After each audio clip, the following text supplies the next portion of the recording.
Good afternoon, everyone. Welcome to another 4 p.m. Bible study. My name is Jim Schaefer. I'm a retired pastor and Bible teacher, and I share with you every Tuesday and Thursday at 4 p.m. We're in the middle of a series entitled Divine Disruption. Today, we're going to be looking at a story that is found in the book of Joshua. It's a story about a city that is captured the imagination of people for a long, long time. Years ago, I had the privilege of seeing the location of the city of Jericho. Many believe that Jericho is one of the oldest cities in the world, and Jericho plays an extremely important part in biblical history. Not only is it the site of the first battle as the children of Israel are reclaiming the promised land, but you might remember in the New Testament there was a small man, a wee little man, as the song goes, that climbed a sycamore tree in order to see Jesus. Where was he from? Jericho. Also, we have in the Bible two stories about Jesus healing blind men, and both of those were done in the city of Jericho. The temptation of Jesus, while the Bible doesn't say that it took place in Jericho, it certainly was in the area where Jericho is located. From the map that I want to show you right here, um, I think you can get a little idea as to where Jericho is located. You will notice that just above the Dead Sea, in red there, near where the arrow is the city of Jericho. It's important for us to realize that the city of Jericho is really the entrance way into the promised land, the land of Canaan that God had promised to Moses and the children of Israel. It provides them an entrance into this land if you're traveling from the south, which is where they're coming from as they are leaving Egypt and have wandered in the wilderness. So today we're going to look at this idea of the walls of Jericho falling down flat. And I think you'll enjoy today's lesson. It is a fascinating one, that's for sure. All right, let's take a quick look and see who may have joined us here today. I didn't have my phone ready, but I can call it up here and see who might have joined us.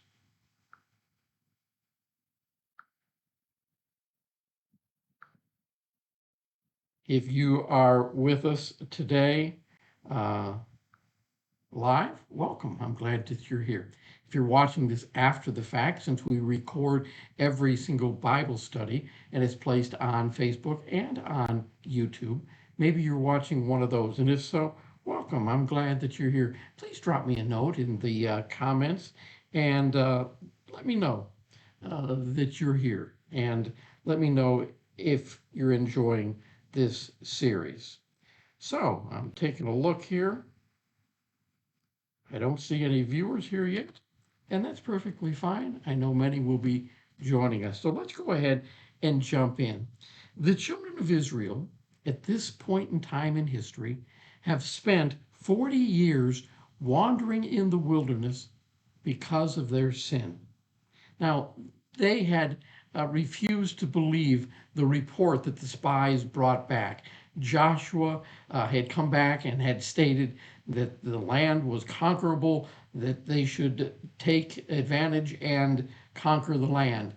But the other spies said that it was too big of a task, that they weren't capable. And because the people believed the other spies and not Joshua and Caleb, this unbelief caused them to wander in the wilderness. At this stage, Moses has died, and Joshua has taken the reign of leadership as God had instructed. He's going to lead the children of Israel, that's Jacob's children, if you'll remember, in repossessing the land that God had promised to them. The first city they're going to encounter is Jericho. Now, I've already mentioned that Jericho is one of the oldest cities in history. It was a powerful city. It was surrounded by walls. In fact, there were two walls. There were an upper wall and there were a lower wall.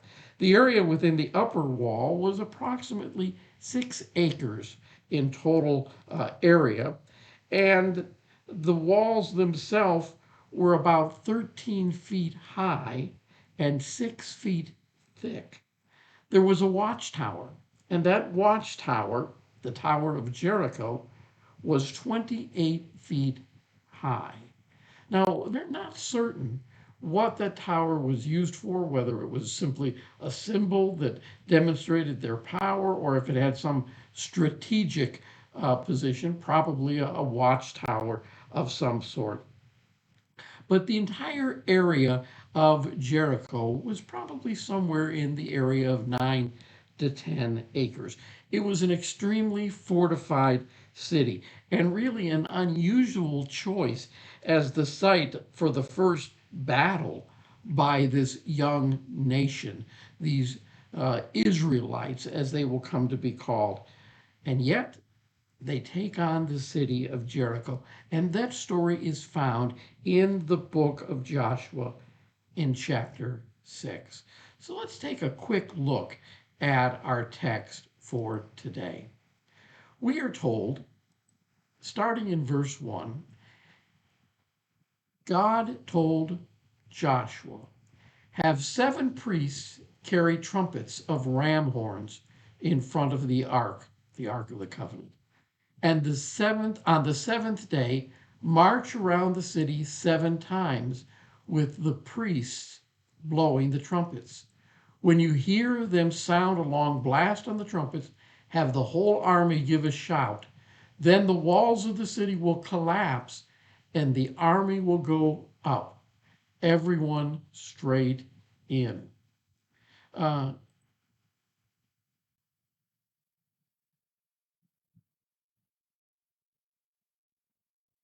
So what we see here, according to verse 20, it says, so the people shouted when the priest blew with the trumpets, and it came to pass, when the people heard the sound of the trumpet, and the people shouted with a great shout, that the wall fell down flat, so that the people went up into the city, every man straight before him, and they took the city. So what we have here is a battle that is won, not through military effort or military strategy or through power, but this battle is won simply because the priests blew the trumpets and the people shouted as they marched around the city. And the walls fell, not through their efforts, but through the power of God. Now, there's some really fascinating archaeological evidence that helps to demonstrate the reliability of God's word. I'd like to encourage you to take a look at one. The website Answers in Genesis /archaeology /the walls of Jericho. Take a look at that, and it provides you with a number of archaeological digs that have demonstrated exactly what takes place and how that we can depend upon the Bible. Now, this is not a battle of military might, as I've already stated, but it's one where the walls of a fortified city crumble at the request of a divine intervention. The narrative describes how the Israelites, led by Joshua, follow God's command and march around the city one time each day for 6 days. And on the 7th day, They blow the trumpet after circling the city 7 times, and the walls of Jericho fall. And it falls in such a way that it allows the armies to enter in to the city. Now, one of the things that we might want to ask is, what is the sins of Jericho? Why is it that God chose to demonstrate his wrath upon this city? Well, the Bible makes it very clear, according to a number of references, that this particular city and the entire surrounding area, in fact, the entire land of Canaan, was primarily associated with the worship of false gods and the practice of various abominations. The city was a part of the land of Canaan. It was inhabited by the Amorites and other groups who were described in the Bible as wicked in the eyes of God. Now, it is important for us to recognize that this is not a story of the good people, the children of Israel, and the bad people, the inhabitants of the land of Canaan. Now, we're made very clear that God isn't real happy with the children of Israel either. Listen to what we are told in the book of Deuteronomy. We'll take a look at chapter 9. I think this is fascinating. Listen, O Israel, today you are about to cross the Jordan River to take over the land belonging to nations much greater and more powerful than you. They live in cities with walls that reach to the sky. The people are strong and tall, descendants of the famous Anakite giants. You've heard the saying, who can stand up to the Anakites? But recognize today that the Lord your God is the one who will cross over ahead of you like a devouring fire to destroy them. He will subdue them so that you will quickly conquer them and drive them out, just as the Lord has promised.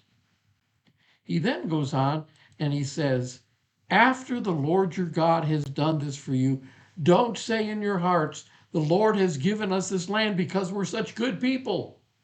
No, it is because of the wickedness of the other nations that he is pushing them out of your way. It is not because you are good or have such integrity that you are about to occupy their land. The Lord your God will drive these nations out ahead of you only because of their wickedness, and to fulfill the oath he swore to your ancestors, Abraham, Isaac, and Jacob.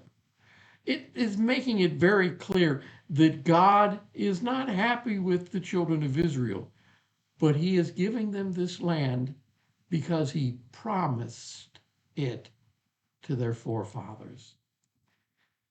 Verse 6 says, you must recognize that the Lord your God is not giving you this good land because you are good, for you are not. You are a stubborn people.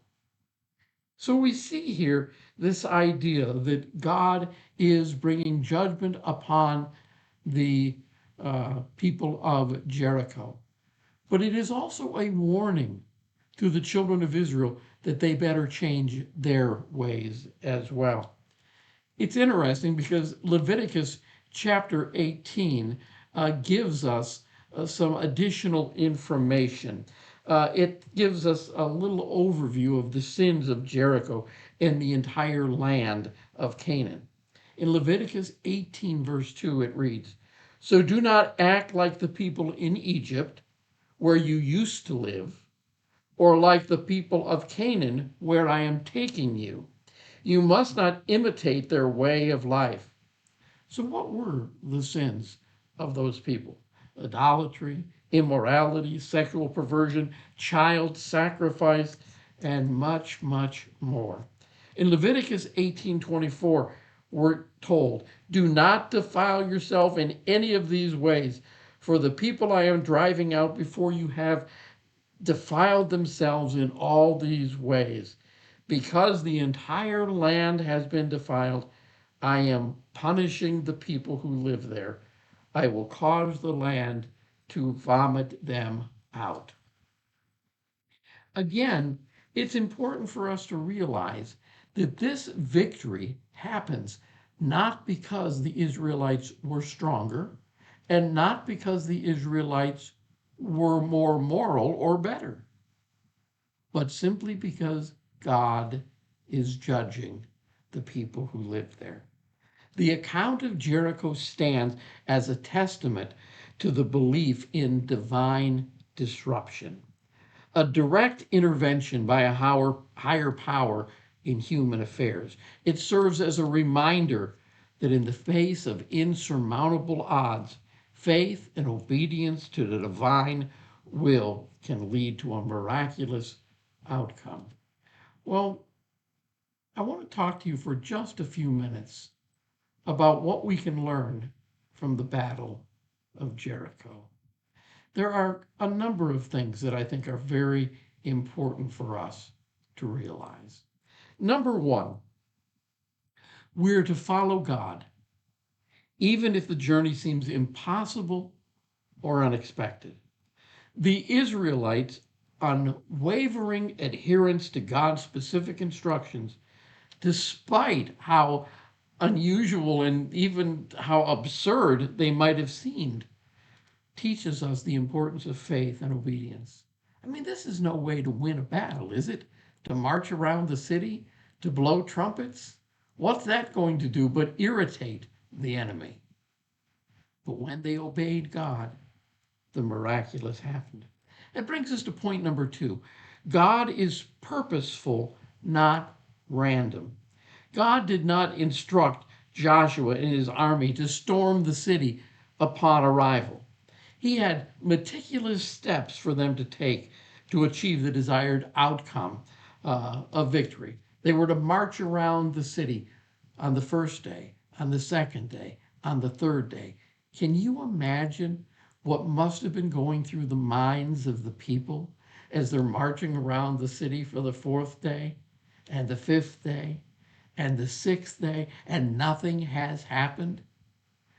But then on the seventh day, we're told that Joshua tells them to march around the city 7 times. He tells them what's going to happen, and it takes place exactly as God had told Joshua it would happen.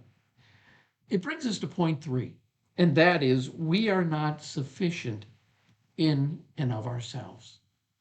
You see, much like the children of Israel, we are sinners as well.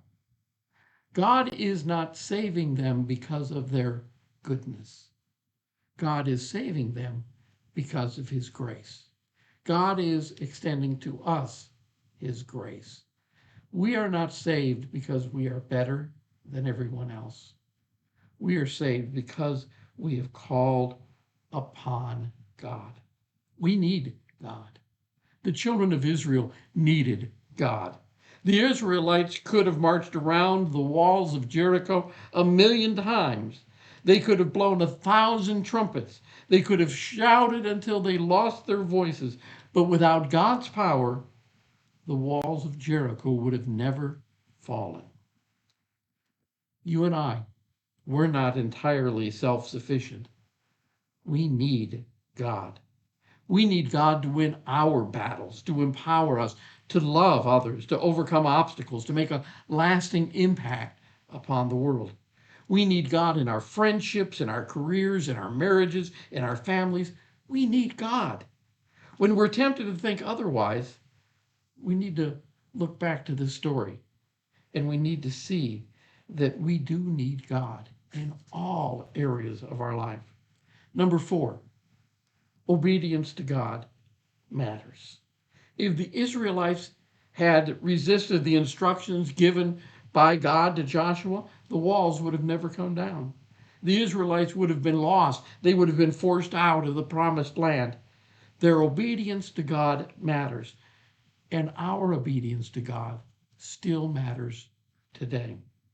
Number 5, when God promises something, he will fulfill it. God promised the Israelites this land, and the fall of Jericho is a grand reminder that God fulfills what he promises. A huge amount of time had passed from when God had promised the land to the Israelites, when he had told Abraham that your children shall be as the sand on the seashore. A lot of time has taken place. A lot of obstacles have happened. They've gone through almost 200 years in Egypt. They've spent 40 years wandering in the wilderness. But now they're about to enter into the promised land that God had promised. We can trust God to be faithful to his promises to us as well. And we can be at peace, waiting for God to move. And finally, number 6, there was divine favor and mercy. I didn't know if I'd have time to share this, but there was a woman by the name of Rahab, prostitute. When the spies from the Israelites had come, she had hidden the spies and kept them safe. She had told them, I know God is with you. When you conquer the land, will you remember me and my family? She was told to hang a scarlet cord from her window in her house. Now, her house was built in to one of the walls of Jericho. And it's interesting that it seems that that area of the wall is the only area that the wall did not collapse, indicating that God had preserved and saved her. It's interesting, if you'll read the information in the site that I had provided you, the answers in Genesis, you will see in there that they have located a portion of the wall that contained a home that wasn't destroyed. Could that have been the home of Rahab? Well, I think it's fascinating. The Battle of Jericho, therefore, is more than just a religious narrative. It's a source of timeless lessons on leadership and faith and the potential for extraordinary outcomes when human action aligns with divine will, with a divine disruption. Zechariah chapter 4, verse 1 tells us that it's not by power, it's not by might, but it's by my spirit, says the Lord Almighty. It reminds us that sometimes the greatest disturbances come not from the clamor of conflict, but from the quiet conviction of those who believe in a power greater than themselves. The whole idea of a divine disruption. God continues to disrupt our world. He continually is striving to get our attention. And these stories are found in the Bible to remind us of these truths. I hope you've enjoyed today's lesson and that you will trust God in all areas of your life as well. Now, I do need to share with you that we will not have a Bible study on Thursday. I'm going to take a day away, but we will meet again next Tuesday at 4 o'clock. I see a number of people have joined us, and I'm glad they were able to get here. I see my wife. I see Robin, Greg, Robin Sharkey, Corey Schmidt. Amazing, all of you. And thank you so much for taking the time. And again, please go to the YouTube site. You'll find all of these videos. There, we're probably getting close to 80 or so Bible study lessons on the YouTube channel. I encourage you to go and take a look and subscribe. And you'll be alerted every time a new video is posted. Thank you much. I hope you have a wonderful day. I will see you all next week on Tuesday, 1 week from today. God bless you. Have a wonderful, wonderful day.